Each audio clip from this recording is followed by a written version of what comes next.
ஸ்னேகாலயா சில்க்ஸின் women's day slogan கான்டெஸ்டில் participate பண்ணி மலேசியா செல்லும் வாய்ப்பை பெறுங்க. நெஞ்சிற்கினிய நேயர்களுக்கு அன்பிற்கினிய வணக்கங்கள். எங்களை இப்படி நட்டாத்துல விட்டுட்டீங்களே அப்படிங்கிற புலம்பல் சத்தல் கேட்டுக்கொண்டிருக்குங்க. இந்நேரம் புரிஞ்சிருப்பீங்க, அது பன்னீர் அவர்களுடைய டீம் பக்கம் இருந்ததாங்க. ஒரே ஒரு தொகுதியை ஓபிஎஸ் அவருக்கு ஒதுக்கியிருக்கு பாஜக. இதை ஒட்டி ஓபிஎஸ் அவங்களுடைய டீமுக்குள்ள இருந்து நிறைய அரசியல் வெடிகள், குமுறல்கள், கோபங்கள், என்னங்க இப்படி நடக்குது அப்படின்னு.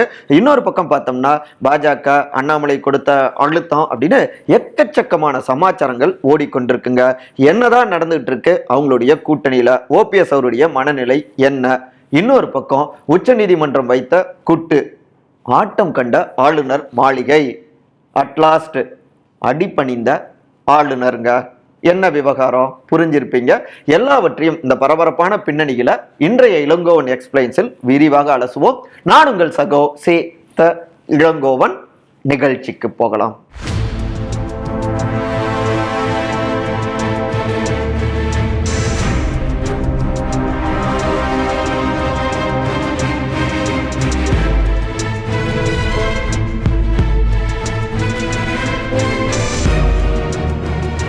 வெடித்த சீனியர்கள், மறுத்த மாஜிக்கல், ஆனாலும் முடிவை மாற்றாத ஓபிஎஸ். பரபரப்பான ஆக்ஷன் கிளைமாக்ஸ். மார்ச் 21 இரவு நேரத்துல ராமநாதபுரத்துல களமாட போகிறேன் அப்படின்னு ஓபிஎஸ் அவர்களே சுயேட்சை சின்னத்துல களமாட போகிறேன் அப்படின்னு அவரே ஓப்பனா அறிவிச்சிருக்காருங்க.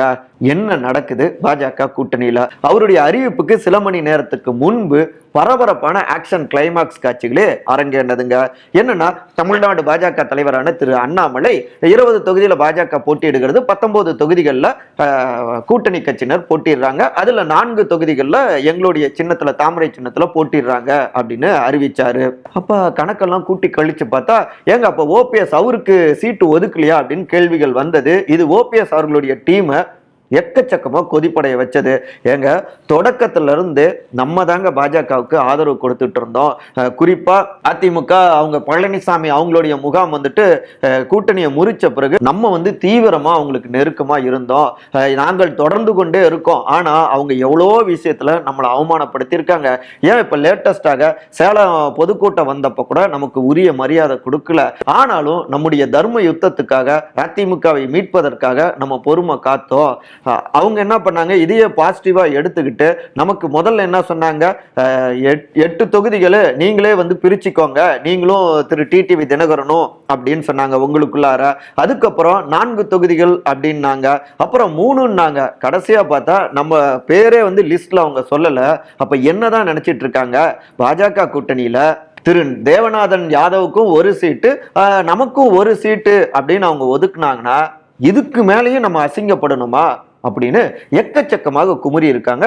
ஓபிஎஸ் அவரோடு நெருக்கமாக இருக்கக்கூடிய முன்னாள் அமைச்சர்களும் அவங்களுடைய அதிதீவிரமான ஆதரவாளர்களும். ஓபிஎஸ்க்கு ஒற்றை தொகுதி, அண்ணாமலை கொடுத்த அழுத்தம், வெடித்த வைத்திலிங்கம். நடந்தது என்ன? பாஜகவுடைய தமிழ்நாடு தலைமை இங்க இருக்கக்கூடிய கூட்டணி கட்சிகளோடு பேச்சுவார்த்தை எல்லாம் நடத்தி தொகுதி உடன்பாடு அந்த ஒப்பந்தம்லாம் போட்டுட்டு இருந்தாங்க. அந்த வகையில முன்னாள் முதலமைச்சரான ஓபிஎஸ் அவர்களும் அவரோட பேச்சுவார்த்தை கமலாலயெல்லாம் போயிருந்தப்ப நிச்சயமா நல்ல தொகுதிகள் கிடைக்கும் அப்படின்னு ஒரு நம்பிக்கை இருந்தது. ஆனா நடந்ததோ வேறங்க. அண்ணாமலை உள்ளிட்ட முக்கியமான நிர்வாகிகள், தமிழ் மாநில காங்கிரஸ் அவங்களுக்கு சைக்கிள் சின்னம் கிடைச்சிரும், தனி சின்னம் 3 தொகுதி ஒதுக்கியிருக்காங்க இல்லையா? அதே போல திரு டிடிவி தினகரன் அவரும் 2 தொகுதி கொடுத்திருக்கோம், அவங்களுக்கும் தனி சின்னம், அந்த பிரஷர் குக்கர் சின்னம் அவங்களுக்கு கிடைச்சிருச்சு. அதனால அவங்க அதுல போட்டியிட போறாங்க. இவங்க எல்லோருக்கும் ஒரு கட்சின்னு இருக்கு, அதே நேரத்துல தங்களுக்கு கட்சின்னு எதுவுமே இல்லை. அப்படி இருக்கும் பட்சத்துல தாமரை சின்னத்துல போட்டியிட்டா சிறப்பா இருக்கும், அந்த வகையில் இந்த ஒரு சீட்டை வாங்கிக்கோங்க அப்படின்னு நிர்வாகிகள், கமலாலய நிர்வாகிகள் சொல்லவும் அப்படியே அதிர்ச்சி ஏற்பட்டு விட்டது ஓபிஎஸ் அவர்களுடைய டீமுக்கு. ஏங்க தொடக்கத்துல இருந்து ஆதரவு கொடுத்தவங்களுக்கு இப்படித்தான் அவங்கள கூப்பிட்டு வச்சு நீங்க பண்ணுவீங்களா அப்படின்னு குமுறுனாங்க. இந்த தகவல் கேட்ட ஓபிஎஸ் உடைய ஆதரவாளர்கள் மனசு ஒடிஞ்சு போய் தான் எங்க நிர்வாகிகள்கிட்ட பேசிட்டு நான் பதில சொல்றேன் அப்படின்னு கிளம்பிட்டாரு ஓபிஎஸ்.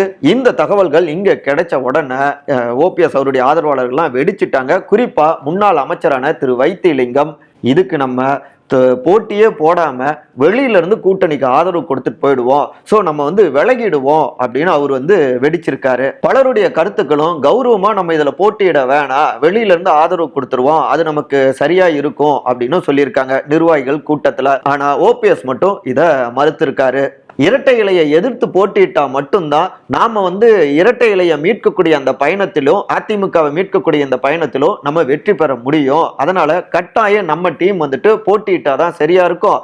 நானே களத்துல இறங்கினா நிச்சயமாக அது தொண்டர்கள் கிட்ட வந்துட்டு ஒரு பூஸ்ட் கொடுத்த மாதிரி இருக்கும். சோ போட்டியில இருந்து விலக முடியாது அப்படின்னு கராரா அவரும் சொன்னாருங்க. ஆனா நிர்வாகிகளோ ஏங்க நம்ம தொடக்கத்துல இருந்து பாஜகவுக்கு ஆதரவு கொடுத்திருந்தோம், தேர்தல் தேதியெல்லாம் அறிவிக்கப்பட்ட பிறகு திடீர்னு வெறும் ஒரே ஒரு தொகுதின்னு நமக்கு அவங்க நெருக்கடி கொடுக்கறாங்க, இதை விட நம்மள பழனிசாமி கூட அசிங்கப்படுத்திருக்க மாட்டாரு, இதெல்லாம் நமக்கு தேவையா அப்படின்னு மறுபடியும் அவங்க வந்து பதிவு செஞ்சுக்கிட்டே இருந்தாங்க. ஆனாலும் ஓபிஎஸ் அவர் மட்டும் திரும்ப திரும்ப நான் சொல்றேன், நம்மளுடைய முதன்மையான நோக்கம் நம்முடைய கட்சியை மீட்பது தான் அதிமுகவை. அதற்கு மேலிட ஆதரவு நமக்கு இருந்தாதான், பாஜகவுடைய ஆதரவு நமக்கு தேவை, அவங்க எல்லா வகையிலையும் வலிமையா இருக்காங்க, இது வந்து ஒரு யுத்த உத்தியாக நீங்க பார்த்துக்கலாம். இந்த தேர்தலில் நிச்சயமாக பழனிசாமியுடைய டீம் படுதோல்வி அடைவாங்க, அதுல மாற்று கருத்தே இல்ல. அதுக்கு பின்னாடி காட்சிகள் மாறும், இரட்டை இலை சின்னமும் கட்சியும் நமக்கு கிடைக்க வாய்ப்புகள் இருக்கு. இந்த நேரத்துல பாஜகவையும் நம்ம தேவையில்லாம பகையாளி ஆக்கிக்க வேணாம். நாம ஒன்னும் தாமரை சின்னத்துல போட்டியிடுறோம் அப்படின்னு ஒப்புக்கொள்ளலையே, அதற்கு நாம வந்து கராராக முடியாதுன்னு சொல்லிட்டோம் இல்லையா. ஏன்னா தாமரை சின்னத்துல நம்ம போட்டி போட்டோம்னா அப்புறம் நம்முடைய டோட்டல் இலக்குமே வேஸ்டா போயிடும். அதை நம்ம மறுத்துட்டு தான் தேர்தல் ஆணையம் கொடுக்கக்கூடிய சுயேட்சை சின்னத்துல போட்டியிடலாம்னு சொல்லியிருக்கோம். இது நம்ம தர்ம யுத்தத்துல மற்றொரு வடிவம் தான் அப்படின்னு எல்லோரையும் வந்து சமாதானப்படுத்தியிருக்காரு ஓபிஎஸ். இதே கருத்தை தான் முன்னாள் அமைச்சரும் மூத்த தலைவருமான திரு பன்ருட்டி ராமச்சந்திரன் அவரும் ஒரு சீட்டா இருந்தாலும் சரி நம்ம போட்டியிடுவது தான் இந்த நேரத்துல சரி அப்படின்னு சொல்லவும், அதுக்கப்புறம் தான் முழு மூச்சாக ஓகே அப்படின்னு சொல்லி ராமநாதபுரத்தையும் டிக் அடிச்சாரு ஓபிஎஸ் அப்படின்னு இந்த பின்னணி பரபரப்பு காட்சிகள் எல்லாவற்றையுமே நம்ம கிட்ட பகிர்ந்துக்கிறாங்க அவரோடு நெருக்கமாக பயணிக்கக்கூடிய சில மூத்த தலைவர்கள். மோடி தொகுதியே உங்களுக்கு கொடுத்திருக்கோம், சமரசம் செய்யும் பாஜக, ஓபிஎஸ்க்கு எப்படி இருக்கும் ராமநாதபுரம் தொகுதி? முன்னாள் முதலமைச்சரான ஓபிஎஸ் அவர்களும் அவங்களுடைய டீமும் கொஞ்சம் அதிருப்தியில இருக்காங்க அப்படிங்கிற இந்த தகவல்களும் பாஜகவுடைய டெல்லி தலைவர்கள் இவங்களுக்கும் தெரிய வந்தது. அதுக்கப்புறம் சிலர் தலைவர்கள் ஓபிஎஸ் அவர்களுடைய டீம்கிட்டே பேசியிருக்காங்க, ராமநாதபுரம் தொகுதி கிடைச்சிருக்கு அப்படின்னு நினைக்க வேணாம், இங்க பிரதமர் திரு நரேந்திர மோடிஜி அவரே போட்டியிடுவதாக நினைச்சுக்கோங்க. ஏன்னா தொடக்கத்துல இருந்து இங்க பாஜக அவ்வளவு கிரவுண்ட் ஒர்க் பண்ணியிருக்கு. ராமநாதபுரம், ராமேஸ்வரம், அங்க அயோத்தி ராமர் கோயில் எல்லாவற்றுக்குமே ஒரு தொடர்பு இருக்கு, ஆன்மீக ரீதியிலான தொடர்பு. அப்படிப்பட்ட ஒரு முக்கியமான தொகுதியில இன்னைக்கு மற்றொரு முக்கியமான ஒருத்தர் முன்னாள் முதலமைச்சர் உங்களுக்கு வந்துட்டு அது கொடுக்கப்பட்டிருக்கு. சோ பாஜகவை பொறுத்த வரைக்கும் உங்களை மரியாதையோட தான் பார்க்கிறாங்க அப்படின்னு ஓபிஎஸ் அவரை எவ்வளவோ சமாதானப்படுத்த முயற்சிகளை செஞ்சுட்டு இருக்காங்க பாஜகவுடைய நிர்வாகிகள். ஓகே, ஒரு வகையில அப்படியே ஏத்துக்கிட்டு இவரும் பயணத்தை தொடங்கியிருக்காரு. சரி, ராமநாதபுரம் தொகுதியை பொறுத்த வரைக்கும் எப்படி இருக்கும் அப்படின்னு பார்த்தோம்னா, இங்க சிறுபான்மையினர் குறிப்பா இஸ்லாமிய சமூக வாக்குகள் அடர்த்தியா இருக்கு. அடுத்து முக்குளத்தோர் சமூக மக்களுடைய வாக்குகள் அதிகமா இருக்கு. குறிப்பாக மறவர் சமூகத்துடைய வாக்குகள் அதிகமா இருக்கு. அந்த வகையில சமூக வாக்குகளை குறிவைத்து அதிமுக சார்பில் திரு ஜெயபெருமாள் வேட்பாளராக களமிறக்கப்பட்டிருக்காருங்க. திமுக கூட்டணியில பார்த்தோம்னா திரு நவாஸ் கனி சிட்டிங் எம்பி, அவரே இந்த தேர்தலில் போட்டியிடுகிறார் இரண்டாவது முறையாக. இப்ப அதே முக்குளத்து ஒரு சமூகத்தை சார்ந்த ஓபிஎஸ் அவரும் களமாடுவதால அதிமுக ஓபிஎஸ் அப்படின்னு அந்த வாக்குகள் பிரிய வாய்ப்பு இருக்கு. இன்னொரு பக்கம் சிறுபான்மையினருடைய வாக்குகள், பாஜக எதிர்ப்பு வாக்குகள் இதெல்லாம் மையமிட்டு ஏனைய சமூக மக்களுடைய வாக்குகள், தங்களுடைய ஆட்சி சாதனைகள், இந்த 3 ஆண்டு திமுக சாதனைகள், திமுக கூட்டணி பலம் இதெல்லாம் சேர்ந்து மீண்டும் திமுக கூட்டணியை வெற்றி பெற வைக்கும் அப்படின்னு கணக்கு போட்டுட்டு இருக்காங்க. ஆனா இன்னொரு பக்கம் பாஜக இங்க வந்து ஸ்ட்ராங்கா இருக்கு, அவங்க வேலை பார்த்திருக்காங்க. திரு நயினார் நாகேந்திரன் அவங்களுடைய ஆதரவாளர்கள், இப்படி நிறைய விஷயங்கள் இருக்கு. அப்புறம் அமமுகவுக்கு இங்க நல்ல வாக்கு வங்கி இருக்கு. போன தேர்தலிலேயே சுமார் 1.5 லட்சம் வாக்குகளை அமமுக பெற்றது. இந்த கூட்டணி பலம் எல்லாமே வெற்றியை கொடுக்கும் அப்படின்னு ஓபிஎஸ் அவங்க வந்துட்டு கணக்கு போடுறாங்க. இதற்கு திமுக தரப்பிலோ ஏங்க அப்ப அமமுக சார்பாக போட்டியிட்ட திரு ஆனந்த் அவரு இப்ப திமுகவில் ஐக்கியமாகி இருக்காரு. அவருக்காக விழுந்தது தான் அப்ப விழுந்த வாக்குகள். இப்ப அவரே எங்க பக்கம் இருக்கிறதால ஆதரவு எங்களுக்கு தான். இது மட்டும் இல்லாம விடுதலை சிறுத்தைகள் கூட்டணியில இருக்காங்க, பட்டியலின மக்களுடைய வாக்குகள்னு திமுகவுக்கு சாதகமா இருக்கு அப்படின்னு இந்த தரப்புல இருந்து பதில் கொடுத்துட்டு இருக்காங்க. இப்படி வலுவான திமுக கூட்டணி கொடுக்கக்கூடிய குடைச்சல், இன்னொரு பக்கம் பாஜக உரிய மரியாதை தரல அப்படிங்கிற அந்த ஒரு வருத்தங்கள் உட்கட்சிக்குள்ளாரே தன்னுடைய டீமுக்குள்ளார இருந்து இப்படியாக நம்ம களத்துல இறங்கணுமா அப்படின்னு வெடித்திருக்கக்கூடிய அந்த குரல்கள், இப்படி பல்வேறு பலகீனங்களுக்கு மத்தியில தான் தன்னால மாநிலங்களவை எம்பி பதவி வாங்கி தரப்பட்ட திரு தர்மர் உள்ளூர்காரர் அவரை நம்பியும் தன்னுடைய தர்ம யுத்தம் நிச்சயம் வெற்றி பெறும் அப்படின்னு தன்னுடைய உள்ளுணர்வையும் நம்பியும் களத்துல தீவிரமாக இறங்கியிருக்காரு ஓபிஎஸ். அவருடைய நம்பிக்கைகள் பழிக்குமா அப்படிங்கிறது அடுத்தடுத்த நாட்கள்ல தெரிய வருங்க.